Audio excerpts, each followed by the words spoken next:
Hola, soy Harold Torres y les doy la bienvenida a Lémelo. En esta ocasión, nuestra invitada es egresada de la Facultad de Filosofía y Letras, donde estudió literatura inglesa. Ha sido invitada a formar parte del jurado en los festivales más importantes de todo el mundo y es fundadora y directora del prestigioso Festival de Cine Internacional de Morelia. Ella es Daniela Michel. Muchas gracias por acompañarnos, es un gustazo tenerte aquí. Al contrario, Harold, es un gusto estar aquí. Además, pues regresar a la UNAM. Yo tengo un cariño muy especial a la UNAM. Yo estudié efectivamente letras inglesas en la facultad. Bueno, puedo decirte que de los recuerdos más hermosos de mi vida son justamente ese periodo cuando estudié letras inglesas. Tuve maestros fabulosos. Pues sonará un poco raro porque, como tú sabes, yo estoy también muy activa en el mundo del cine. Por supuesto que te admiro siempre muchísimo, tú lo sabes, Harold, tú eres uno de mis actores favoritos, que no puedo andarlo diciendo mucho públicamente, pero me fascina todo el trabajo que haces, te admiro muchísimo.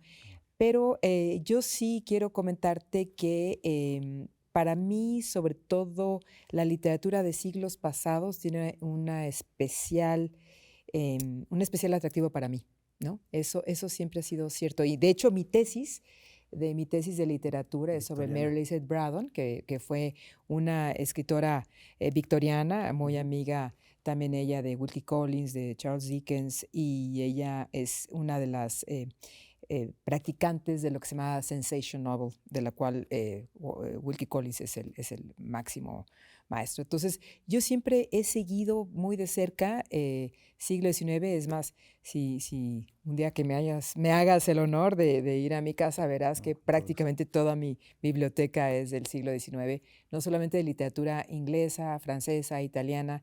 Tengo una especial predilección por esa época. Y si nos vamos un poquito antes, ¿de dónde viene ese amor, esa pasión por los libros? ¿En dónde empieza? ¿Cómo se gesta, tal vez en tu infancia? ¿Cómo llegamos a ese amor y sobre todo por la literatura inglesa? Pues mira, yo quiero decir que afortunadamente mis padres fueron grandes promotores de la lectura. Ujú. Eh, Mi mamá en la Navidad, en lugar de regalarme muñecas, que bueno, pues medio triste, que no me regalaran ninguna muñeca, me regalaba cajas y cajas de libros, ¿no? Wow. Y mi papá también tenía una biblioteca enorme. Yo sobre todo admiro mucho el alma lectora de mi padre. Él era un hombre de una cultura extraordinaria, un gran erudito, tenía una biblioteca fabulosa y todos los veranos, para ponerme algo que hacer, me decía, arregla mi biblioteca. Ahora Wow. todos los libros que sean por orden alfabético, y ya lo hacía. Ahora por orden de país, ¿no? Ahora por orden cronológico, ¿no?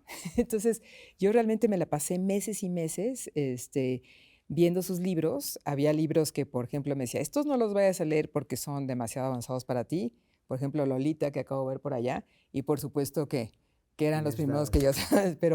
Pero de alguna manera, yo diría que mi papá fue, pues, el gran marco de referencia, el que siempre me regaló mis mejores libros, mis libros más emblemáticos, justamente Orgullo y Prejuicio. Me regaló Oscar Wilde, me regaló Henry James, me regaló siempre libros muy, pues quizá intuyendo un poco lo que a mí me gustaba leer, ¿no? Yo siempre he sido quizá como un ratón de biblioteca, un alma vieja, a lo mejor si le llamas, no sé. Entonces a mí todas las historias que tienen, mm, ya cuando las novelas empiezan a tener así autos de velocidades ya no me gustan. Me gustan ya, mucho las carruajes, carruajes, trenes, caminatas. claro. Yo tengo más ese aspecto, pero yo sí creo que además mi papá, a mí, los dos padres me ayudaron mucho a que yo ya a los 5 años, 4 años y medio, 5, yo ya leía muchísimo. O sea, yo ya Wow. leía, eh, yo de hecho, mi peor pesadilla es estar en un avión, no tener un libro. Sí. Es como, para mí es algo muy importante y todas las noches leo también. ¿Cómo le haces para eso? Cuando tienes que viajar mucho, aviones, aeropuertos, ¿cómo le haces para poder organizarte? Porque también tienes que ver muchas películas. ¿Cómo Sí, te pero en organizas el para leer? avión, sobre todo, o sea, ¿Sí? esas horas que para mí pueden ser como perdidas, digo, no, yo quisiera leer, ¿no? Y luego en las noches, incluso sí, cuando estoy en festivales y todo, a veces en las noches un poquito para un poquito desafanar, entonces, despreocuparte de todo el estrés de los festivales, siempre tengo libros. Obviamente trato de viajar con libros breves, libros de cuentos, sobre todo, llevo muchos libros de cuentos, porque para mí sí es muy importante la lectura. Yo creo que la lectura es el máximo placer que puede tener el ser humano. Yo adoro la música, pero para mí un mundo sin libros sería un mundo terrorífico. Wow. Bueno, y ahora quisiera platicar un poquito de este primer libro que nos compartes, Orgullo y Prejuicio, de Jane Austen. Ella, si bien ahora es una autora muy conocida, ¿no?, muy prestigiosa, famosa a nivel mundial, en su momento, en 1813, cuando se publica este libro entre la época georgiana y la victoriana, de hecho, muchos de sus lectores no la conocían porque varias de sus obras fueron editadas o publicadas como anónimas, ¿no? Lo cual me parece increíble que, a pesar de que es una autora que es reconocida en su momento, vivía en una biografía, la menciona uno de sus hermanos como en tinieblas, ¿no? Lo cual es muy, muy bonito. Además, quisiera decir que yo leí en alguna entrevista que te hicieron que tú comentabas que en tu casa te preguntaban qué querías estudiar, pero que nunca te preguntaban cuándo te ibas a casar. Esto lo pongo porque me pareció muy bonito lo que decías y para ponerlo en el contexto del matrimonio, de la obra, donde también algo que me llama la atención es que tanto Jane como su hermana Cassandra nunca se casaron. Entonces, quisiera preguntarte, más allá de lo que uno pueda comentar sobre la obra, ¿a ti qué es lo que te interesó? ¿Para quién crees que esta obra se hizo? Pues mira, es muy interesante porque este libro, hablando justamente de mi papá, este libro me lo regaló mi papá cuando tendría como 13, 14 años, ¿no? Y ya se veía como una novela diferente, ¿no? Ya no se veía como los cuentos que uno podía leer, ¿no? Y quiero retomar esta primera frase donde dice: es una verdad reconocida por todo el mundo que un soltero, dueño de una gran fortuna, siente tarde o temprano la necesidad de una mujer, ¿no? Aunque los sentimientos y opiniones de un hombre que se halla en esa situación sean poco conocidos a su llegada a un vecindario cualquiera, está tan arraigada tal creencia en las familias que lo rodean que lo consideran propiedad legítima de una u otra de sus hijas. Esto me llamó la atención porque en un principio a mí no me pareció muy diferente como de los cuentos de hadas que uno pues leía de más chico, ¿no? Hasta como que dije, ¿cómo mi papá me regala un libro sobre las chicas que se van a casar y que, Ajá. ¿no? Pero yo creo que justamente Jane Austen, siendo pues realmente ella es considerada la primera gran novelista moderna. O sea, la novela moderna empieza con Jane Austen. Sí, a mí lo que me llamó muchísimo la atención es que en una historia que es de lo más placentera, de lo más agradable, hay una gran ironía, ¿no? No es, de alguna forma aquí, o sea, sería muy tonto pensar que Jane Austen es literatura rosa o existe una gran misantropía, de hecho, una gran ironía, gran sarcasmo, una gran observación de las personas que la rodeaban. Ella decía, para mí lo más importante, yo vivo efectivamente en una casa con mi familia, para mí lo más importante no es construir así un mundo gigantesco que desconozco, sino crear una miniatura, una casita miniatura que es así, la conozco perfectamente. Entonces, estas miniaturas, curiosamente, pues tienen una resonancia impresionante porque Claro. finalmente a veces no, yo diría que casi siempre las mejores obras vienen de lo más personal, de lo más íntimo, de lo que alguien realmente conoce a fondo, ¿no? Y a mí lo que me interesó esta novela, porque en un principio sí, pues dije, qué raro, una novela de unas niñas que se van a casar y que la mamá les busca el marido y todo, pero Sí. en realidad es todo un juego de cómo uno va aprendiendo, ¿no? Son novelas de aprendizaje que también son este tipo de Bildungsroman, ¿no? Que son estas novelas de cómo un personaje inicia siendo muy inocente y cómo va creciendo y entendiendo, ¿no? En un principio Elizabeth conoce a Darcy, piensa que es un tipo insoportable, él también piensa que ella es insoportable, y cómo van pasando situaciones en las que van madurando y van creciendo y van realmente viendo lo que es importante. Hay una gran madurez, ¿no? Yo te diría que no solo esta novela, sino en general, yo cada vez que tengo así como momentos en que necesito tomar la calma, tomo una novela de Jane Austen. Me las conozco de memoria. Las 6 novelas de Jane Austen las he leído, no sé, 6, 8 veces cada una. Y creo que lo que es muy interesante es que es justamente, es una visión que no es necesariamente la visión que nada más puede leer una mujer, ¿no? Vladimir Nabokov la menciona mucho en sus lecciones sobre literatura, o sea, realmente es una mujer que crea un mundo perfecto, sin estas descripciones que luego vienen ya a mediados del siglo XIX, esta novela, como dices tú, es de la época napoleónica, ¿no? Pero ella, sin describir cómo son físicamente los personajes, cómo es la casa, de qué color tienen el cabello, eso hace que también el lector se imagine cualquier cosa, ¿no? Claro. Entonces, yo creo que ella es una de las autoras más importantes del mundo, justamente porque conoce y habla de la naturaleza humana que ella conoce, que conoce perfecto, sin ningún autoengaño, sin ninguna conmiseración, sin ninguna lástima por sí misma.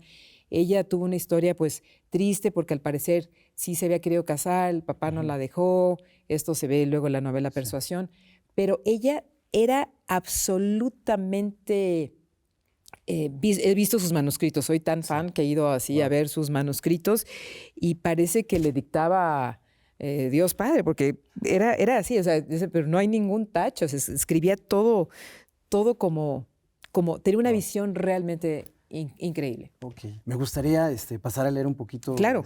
Sobre ella, bueno, de ella.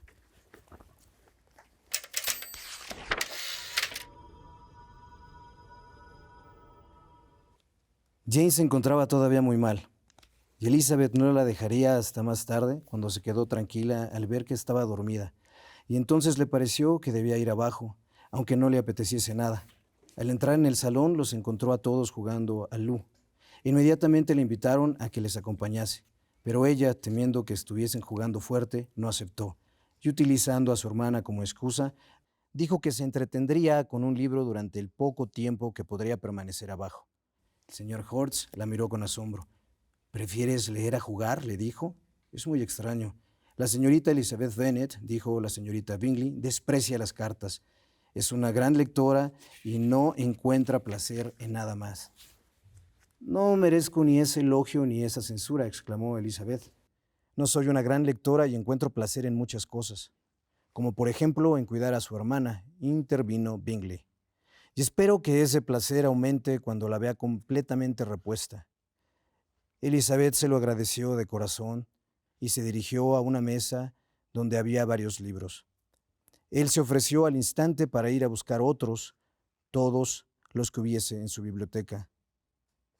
Desearía que mi colección fuese mayor para beneficio suyo y para mi propio prestigio, pero soy un hombre perezoso, y aunque no tengo muchos libros, tengo más de los que pueda llegar a leer. Elizabeth le aseguró que con los que había en la habitación tenía de sobra. Me asombra, dijo Bingley, que las jóvenes tengan tanta paciencia para aprender tanto y lleguen a ser tan perfectas como lo son todas. Todas las jóvenes perfectas, mi querido Charles, ¿qué dices? Sí, todas pintan, forran biombos y hacen bolsillos de malla. No conozco a ninguna que no sepa hacer todas estas cosas y nunca he oído hablar de una damita por primera vez sin que se me informara de que era perfecta. Tu lista de lo que abarcan comúnmente esas perfecciones, dijo Darcy, tiene mucho de verdad. El adjetivo se aplica a mujeres cuyos conocimientos no son otros que hacer bolsos de malla o forrar biombos, pero disto mucho de estar de acuerdo contigo en lo que se refiere a tu estimación de las damas en general. De todas las que he conocido, no puedo alardear de conocer más que a una media docena que sean realmente perfectas. Ni yo, desde luego, dijo la señorita Bingley. Entonces, observó Elizabeth, debe ser que su concepto de la mujer perfecta es muy exigente. Sí, es muy exigente. Oh, desde luego, exclamó su fiel colaboradora. Nadie puede estimarse realmente perfecto si no sobrepasa en mucho lo que se encuentra normalmente.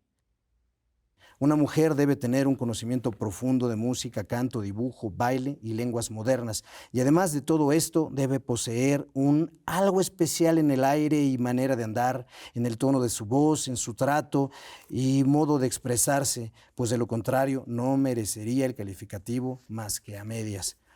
Debe poseer todo esto, agregó Darcy, y a ello hay que añadir algo más sustancial en el desarrollo de su inteligencia por medio de abundantes lecturas.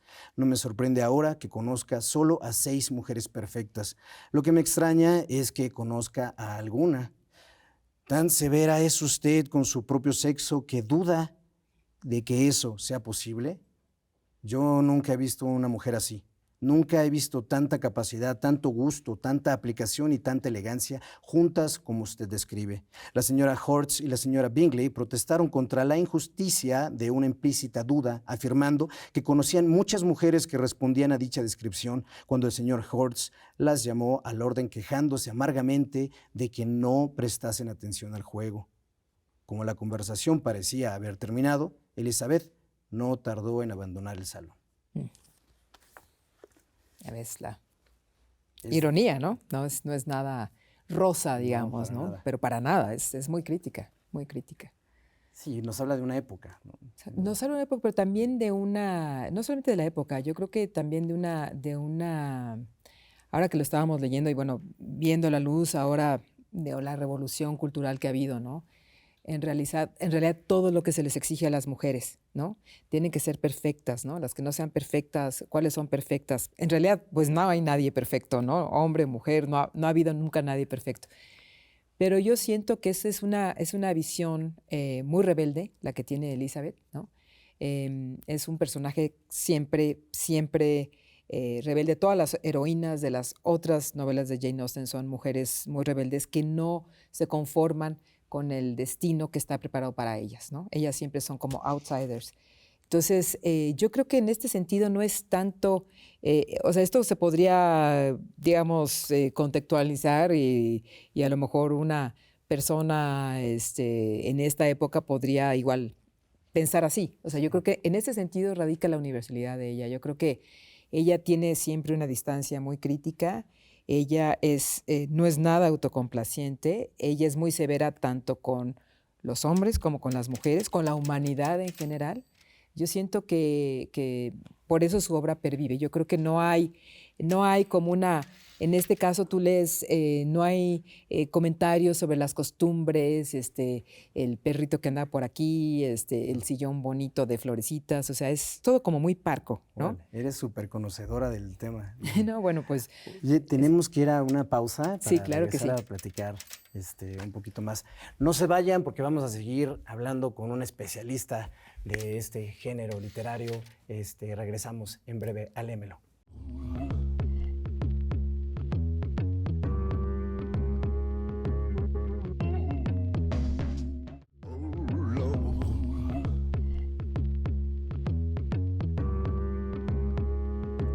Bueno, ya regresamos para seguir platicando con Daniela Michel sobre varias lecturas que nos estaba proponiendo. Y yo creo que nos vamos a ir en directo para hablar de este otro gran libro de Profundis, Epístola in Carcere Vinculis, que habría que decir que esta obra, así como la balada de la cárcel de Reading, las escribe justamente estando en la cárcel 2 años, de 1895 al 97, cuando es acusado de sodomía y perversión por la relación que tenía con Sir Alfred Douglas, no, Busey. Es importante decir también que esta obra la publican después de muerto. Él muere en 1900 y su albacea y amigo Robert Baldwin la publica en 1904, pero con ciertos errores, y es su hijo Vivian el que la publica de nuevo en 1945, casi 50 años después, ya con todas las correcciones. ¿Qué nos puedes decir de por qué nos trajiste esta belleza de libro? Nuevamente es otro de los libros que afortunadamente me regaló mi padre. Lo más sorprendente, ahora bueno, lo he vuelto a leer porque recurro a él frecuentemente, Él me lo regaló cuando yo tenía 18, 20 años. O sea, yo era muy, muy joven cuando leí este libro. Y papá me dijo, este libro es el texto más hermoso que se ha escrito sobre la naturaleza del amor. Entonces, yo en ese momento ya estaba estudiando letras inglesas. Obviamente había leído muchos cuentos de Oscar Wilde, las obras de teatro de Oscar Wilde. Este libro, pues, fue un libro, de alguna forma ha sido un libro maldito, ¿no? O sea, es interesantísimo que su hijo, después de décadas de muerto Wilde, pues lo haya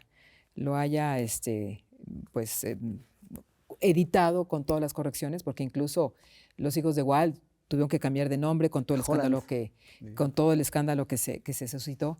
Pero yo creo que es un libro que es en un formato muy interesante, que es una epístola, ¿no? Son como las confesiones, ¿no? de las leyes de San Agustín. O sea, cuando es este tipo de confesión, ¿no? de lo que le sucede. Es un hombre, a mí lo que me conmueve mucho es que es un hombre que después de haber pasado por todas las glorias, el éxito, ¿no? De ser el dandy, el ser el ídolo cultural de Europa, de su época, pues que es triste que por sus preferencias sexuales en ese momento, ¿no? Fuera el padre de Bossi el que emprendiera primero y después con la ayuda de Bossi, ¿no?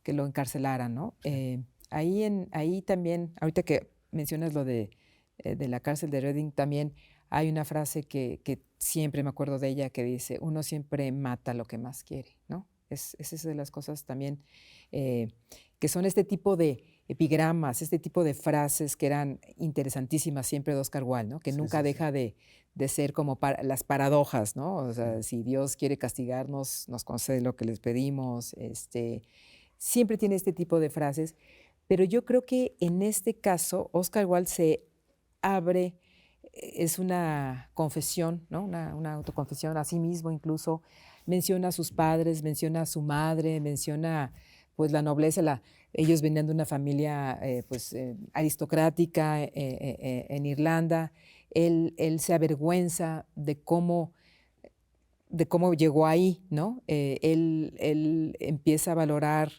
lo que para él era el éxito de la literatura, los amigos, se reduce a bueno, vivía en condiciones ínfimas en esa iglesia, en esa cárcel, ¿no? Vivía en condiciones ínfimas. En trabajos forzados, además, sí, ¿no? sí, que sí. Le lastiman mucho la salud. Le lastiman mucho la salud, muere muy poco después de haber salido de esa cárcel, ¿no?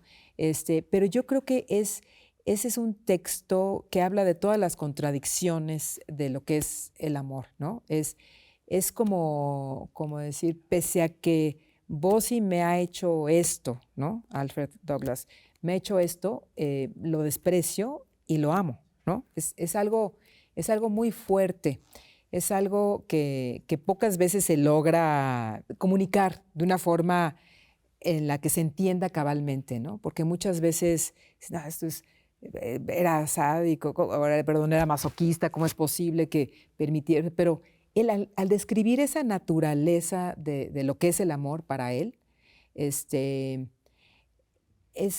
algo muy, muy, muy conmovedor, ¿no? El repasar también sus momentos de gloria, el recordar a su familia, la vergüenza que siente.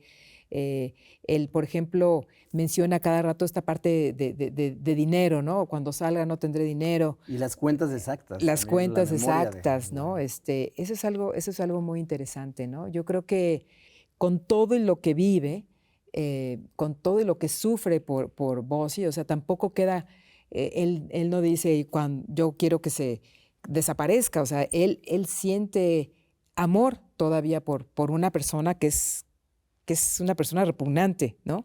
Totalmente. Y cómo lo puede manifestar, cómo lo puede explicar. O sea, es de esos textos que cuando lo lees te da asco vos y te da asco el personaje, porque más sabes que al final sí, efectivamente se portó muy mal se portó mal antes, durante y después siempre con Oscar Wilde, pero cómo un hombre como Wilde se pudo enamorar de algo así, ¿no? Es como, Sí. es algo insólito, pero es la naturaleza humana, ¿no? Entonces, ¿Cómo lo explica Oscar Wilde? Yo creo que pocos textos se aproximan tanto a como me había dicho mi papá, ¿no? A realmente a mostrar crudamente lo que es la naturaleza del amor. Claro.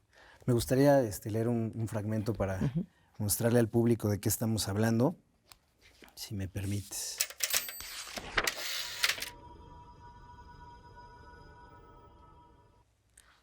Quiero llegar al punto en que pueda decir con toda sencillez, sin la menor afectación, que los 2 momentos decisivos en mi vida fueron cuando mi padre me envió a Oxford y cuando la sociedad me mandó a prisión. No diré que la cárcel sea lo mejor que pudo haberme ocurrido, porque esa frase tendría el dejo de un gran resentimiento contra mí mismo.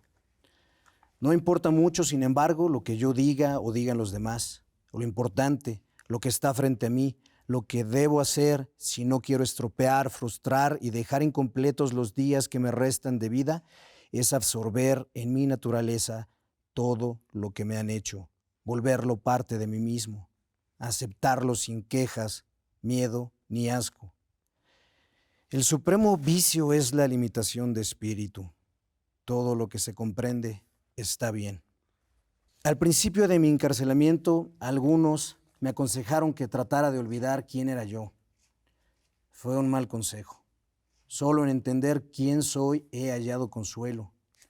Otros me aconsejan ahora que al salir libre intente olvidar por completo que he estado en la cárcel. Sé que resultaría igualmente funesto.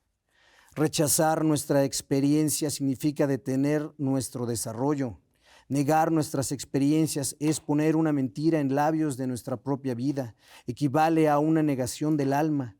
Porque así como el cuerpo absorbe alimentos de todas clases, cosas vulgares y sucias, y otras que han purificado un sacerdote o una visión, y las convierte en fuerza y ligereza, en el juego de hermosos músculos y en una fina estructura de la carne, en las curvas y matices del cabello, los labios, los ojos, así el alma a su vez tiene sus funciones nutritivas y puede transformar en pensamientos nobles y pasiones importantes lo que en sí mismo es bajo, cruel y degradante. Lo que es más, puede encontrar en ello formas majestuosas de afirmarse y a menudo revelarse más perfectamente a través de cuanto estuvo destinado a la profanación y a la destrucción.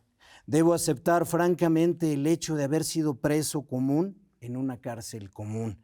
Aunque parezca curioso, una de las cosas que he tenido que aprender es a no avergonzarme de ello. Debo aceptarlo como un castigo, y si uno se avergüenza de haber sido castigado, tanto valdría no haberlo sido nunca. Por supuesto, estoy convicto por cosas que no hice, pero también estoy convicto por cosas que hice, y hay muchas otras cosas por las que nunca he sido acusado. Y como he dicho en esta carta, los dioses son extraños y nos castigan por lo que es bueno y humano en nosotros, tanto como por aquello que es malo y perverso. Debo aceptar el hecho de que uno es castigado por lo bueno y lo malo que hace. Está bien que sea así. Nos ayuda o debe ayudarnos a entender el bien y el mal y a no envanecernos demasiado respecto a uno u otro. De tal modo, si no estoy avergonzado de mi castigo, como espero no estarlo, podré pensar, caminar y vivir con libertad. Muchos al salir de la cárcel se la llevan consigo, la ocultan como una desgracia secreta y durante largo tiempo se arrastran para morir en un agujero como pobres bestias envenenadas. Es lamentable tener que hacerlo y es un terrible error de la sociedad obligarlos a ello. La sociedad se arroga el derecho de infligir horribles castigos al individuo, pero también tiene el vicio supremo de la limitación de espíritu y no puede darse cuenta de lo que ha hecho. Cuando el hombre cumple su condena, la sociedad lo abandona a sí mismo. Es decir, lo abandona en el preciso momento en que comienza su mayor deber hacia él. La sociedad está realmente avergonzada de sus propios actos y esquiva a aquellos a quienes castigó. Como la gente evita al acreedor a quien no puede pagar o al hombre a quien se ha hecho un daño irremediable e irreparable. Por mi parte, puedo decir que, así como entiendo lo que he sufrido, la sociedad debe entender lo que me ha infligido. De este modo, No habrá resentimiento ni odio por ninguna de las dos partes. Bueno, ¿qué tal? Y esa es la parte más luminosa, ¿no? Sí, pues digo, todo el libro está lleno de momentos extraordinarios, ¿no? Yo creo que también hay mucha relación religiosa, ¿no? Él también a veces llega a mencionar un poco el sufrimiento cristiano, ¿no? Sí. Él, Y se vuelve al catolicismo, sí, aparentemente, ¿no? Al final sí, de su vida. él adopta luego el nombre de Sebastián. Sebastián. Sí, Melmoth. sí. Y yo creo que él, digo, siempre había pertenecido a una familia católica, irlandesa, etcétera, pero yo creo que él toca ciertos puntos, o sea, ese dolor lo sublima a una experiencia casi religiosa, ¿no? Yo diría que eso es lo que también le da como un cierto consuelo, ¿no? El sentir que el sufrir, el poder hacerse fuerte, el poder aceptar un castigo por lo que hizo y por lo que no hizo. A mí lo que me parece impresionante es qué persona puede escribir con esa honestidad sobre sí mismo, ¿no? Porque a mí Wilde es de las figuras que siempre me ha fascinado no solamente por obviamente este libro que me fascina, pero también tú lees sus comedias, sus cuentos, El retrato de Dorian Gray, fue una mente realmente fascinante, de las mentes más fascinantes, más brillantes que ha tenido la humanidad, ¿no? Sí. Y cómo al final él llega a esta aceptación tan triste, también, como te digo, con esta parte cristiana, religiosa, de pagar lo que tenga que pagar, ¿no? Pero al mismo tiempo sentirse purificado, Sí. ¿no? El buscar la purificación, ¿no? Para sí mismo, realmente, ¿no? Yo creo que es uno de esos libros que cualquiera que pueda leer cualquier página de este libro, realmente es un texto extraordinario. Hilarante, ¿no? Impresionante. El ritmo que tiene, ¿no? Sí. Y aparte sus alusiones no solamente religiosas, alusiones familiares, eruditas, ¿no? Y sobre todo lo que es impresionante y lo que se le agradece siempre a un escritor es esa honestidad que puede ser dolorosa, que puede ser terrible, ¿no? Pero que él no deja de ser honesto consigo mismo, ¿no? Entonces, y de lo repugnante que puede ser ese amor, porque él dice, sí, es repugnante que yo lo quiera. A lo mejor es repugnante, pero lo quiero, ¿no? Eso es lo que es importante. Gracias. Vamos a una breve pausa para seguir platicando con Daniela Michel sobre algo que vemos que le apasiona profundamente, que son los libros. No se vayan, regresamos.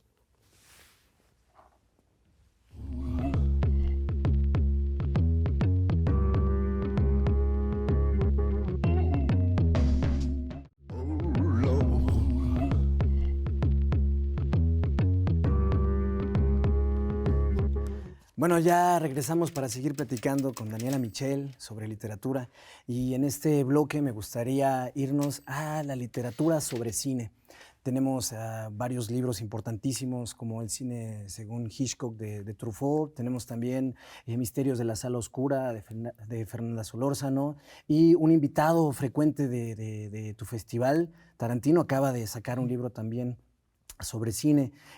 Tú nos compartes estos libros. El primero es The Parades Gone By, de Kevin Brownlow, que me gustaría leer una breve introducción que nos dice de por qué se llama así el libro. Dice, el título de este libro surgió de una entrevista con Monte Bryce. Bryce, quien había escrito y dirigido Comedias Silentes, me dijo que en un tiempo él estaba viendo la grabación o la filmación de la historia de Buster Keaton, una película de Paramount de 1957, flojamente basada en la vida de Keaton. Y él les dijo que todo lo habían hecho mal, ¿no? Y trató de explicarles que en los 20s las cosas no se hacían así, pero no lo escucharon. Y él recuerda a un asistente, a un tipo joven, que le dijo, mira, ¿por qué mejor no te vas? Los tiempos han cambiado, eres un hombre viejo, The Parades Gone By. Y esta es la introducción para que, por favor, nos hables de el libro de de de cine Kevin Branagh. silente. Lo que les puedo comentar es que también desde muy chica, le digo que por eso creo que nací en el siglo equivocado, porque yo cuando era niña veía siempre en televisión estos ciclos de películas que había de cine silente, ¿no?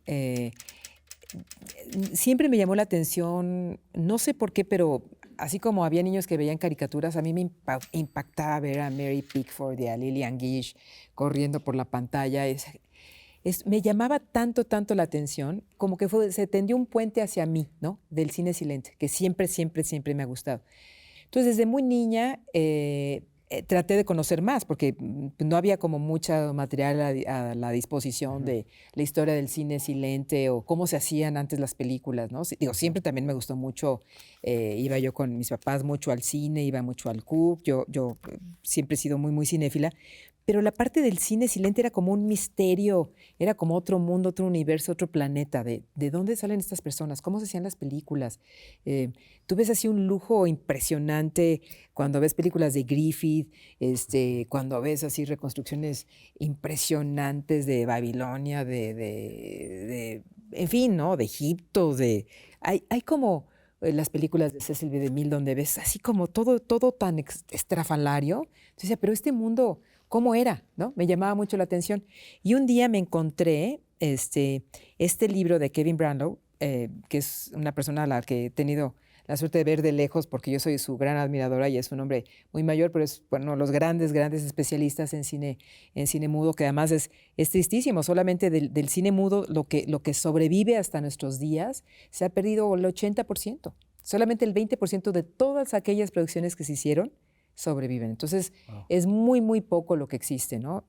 Y cuando conocí este libro, entonces, este libro como que me introdujo a ver cómo era este mundo, porque para mí era realmente un mundo totalmente diferente como de fantasía, ¿no? O sea, entonces, ¿cómo podían hacer una explosión? Y a veces estas explosiones eran reales, ¿no? Sí, O sea, realmente, sí. ¿cómo vi este presupuesto? ¿Cómo se formó Hollywood? ¿O cómo se hacía el cine en Francia, ¿no? Películas como Napoleón de Abel Gance, cómo era importante que los fotógrafos descubrieran el poder de la luz. Como tú sabes, pues este cine en blanco y negro, pues tampoco podías tú manifestar si era de día, era de noche, Claro. había trucos, ¿no? Para poder, Los juegos con los colores en con los el colores, el maquillaje. magenta, todo. Sí. Pero de alguna forma los encuadres, el descubrir, por ejemplo, cómo había actores que eran capaces, sobre todo a mí Lillian Gish. Yo hasta la fecha veo a Lillian Gish y digo, es que no ha habido una persona que haya entendido mejor, un actor que haya entendido mejor el cine que ella, ¿no? Sin palabras, Wow. ¿no? Simplemente una mirada de Lillian Gish, hasta la fecha a mí se me pone la piel de gallina. Digo, es que no Y hay hay actores nadie. que no pudieron traspasar esa barrera cuando llegó el El cine con cine, sonido sí, sonoro. sí, hubo muchos actores que no pudieron. Ella en realidad, en el caso de Lillian Gish, en realidad yo creo que ya no le interesó tanto. Ella pues finalmente era una diosa y se sabía una diosa y tampoco le hizo algunas cosas como The Night of the Hunter, hizo Wow. algunas que otras cosas, pero en realidad ella yo creo que sabía que su gran medio había sido esta expresividad sin palabras, ¿no? Al lado de Griffith.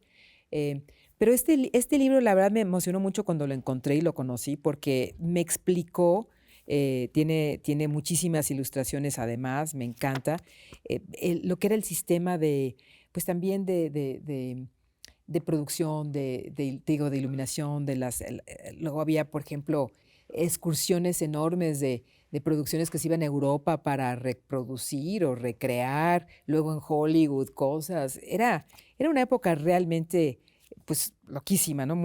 Quizá muy extravagante del cine, ¿no? Entonces, es como empieza el cine de una forma así con tanto bombo y platillo, como Hollywood empieza, pero bueno, digo, no sé, mira, es descubrir, por ejemplo, ver Sí.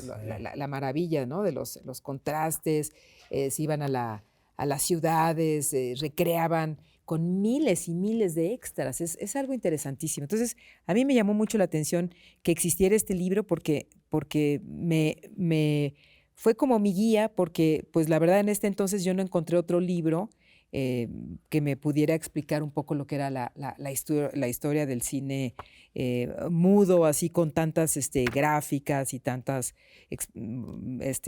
fotos y todo esto, ¿no? Entonces, por eso yo le tengo muchísimo cariño a este libro de Kevin Branagh. Seguimos platicando ahora de otro libro que nos trajiste De la historia George del cine. Sadoul. Sí, sí, sí, sí, sí. También para hablarnos digamos, de la literatura sobre el cine como un documento, como otra forma de preservar el acervo también, me parece. Y creo que tú lo has hecho a través de tu festival y en otros lugares donde tratas de rescatar a los clásicos, de hacerlo. Además, tú has escrito también sobre cine Sí. en diferentes medios, ¿no? Sí, sí, pero mira, este libro, la verdad, también fue otro gran hallazgo, porque cuando me di cuenta, como a los 12 o 13 años, que me interesaba muchísimo el cine, también el encontrar esta historia del cine mundial, era así como, wow, o sea, como, ¿no?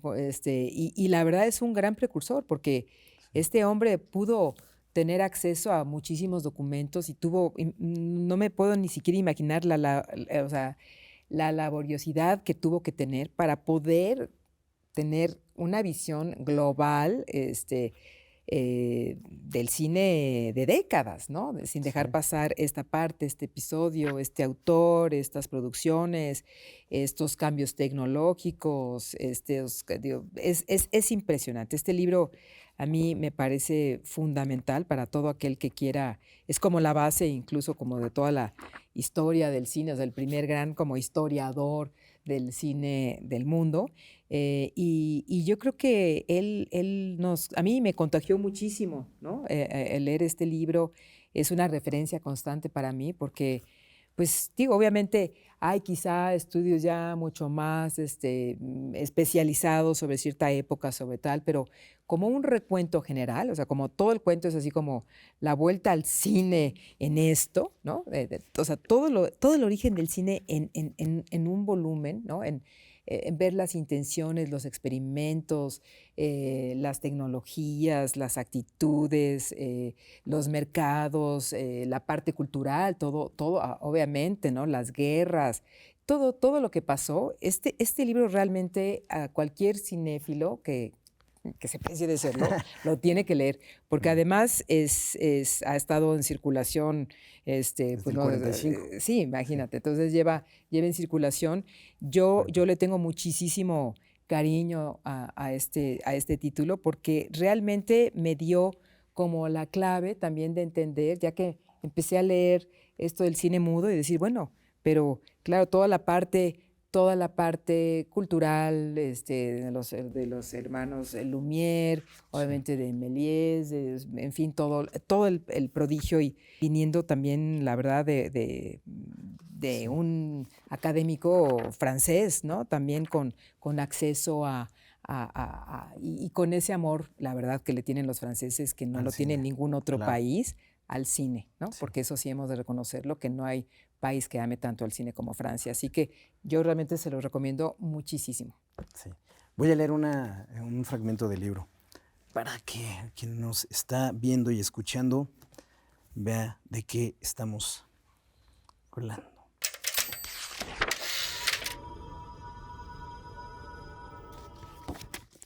Nació un arte ante nuestros ojos. La pintura o la música existen desde hace millones de años. Conocimos a Lumière y a Méliès, hubiéramos podido ver a Edison y a Renaud. Nació un arte ante nuestros ojos. Muchos de sus iniciadores viven aún, y sin embargo es difícil el estudio de sus orígenes.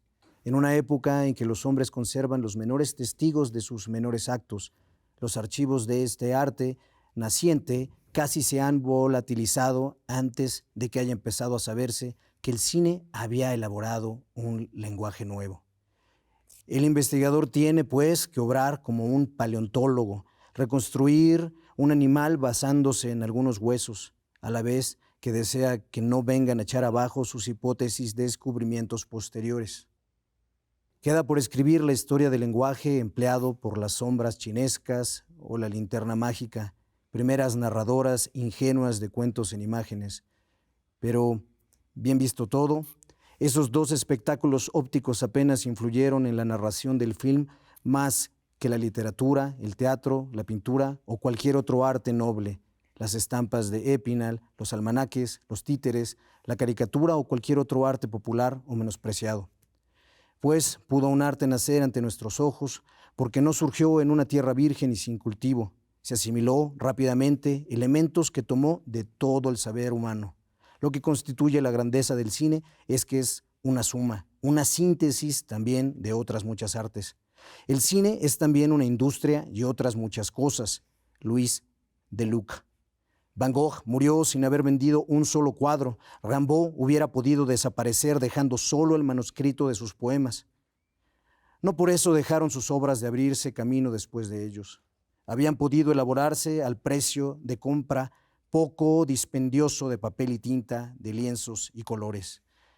Antes de enseñar una bobina de un gran film moderno, es preciso haber gastado previamente varios millones. No puede imaginarse a un cineasta que pone en escena grandes films desconocidos de todos. La necesidad de emplear grandes capitales presenta a los creadores condiciones precisas para la elaboración de sus obras. Por lo tanto, es imposible estudiar la historia del cine como arte, lo que es el objeto de nuestro libro, sin evocar sus aspectos industriales. Y la industria es inseparable de la sociedad, de su economía, de su técnica. Nuestro designio, pues, es estudiar el cine como un arte estrechamente condicionado por la industria, la economía, la sociedad, la técnica. Hemos dividido esta historia del cine en tres grandes partes.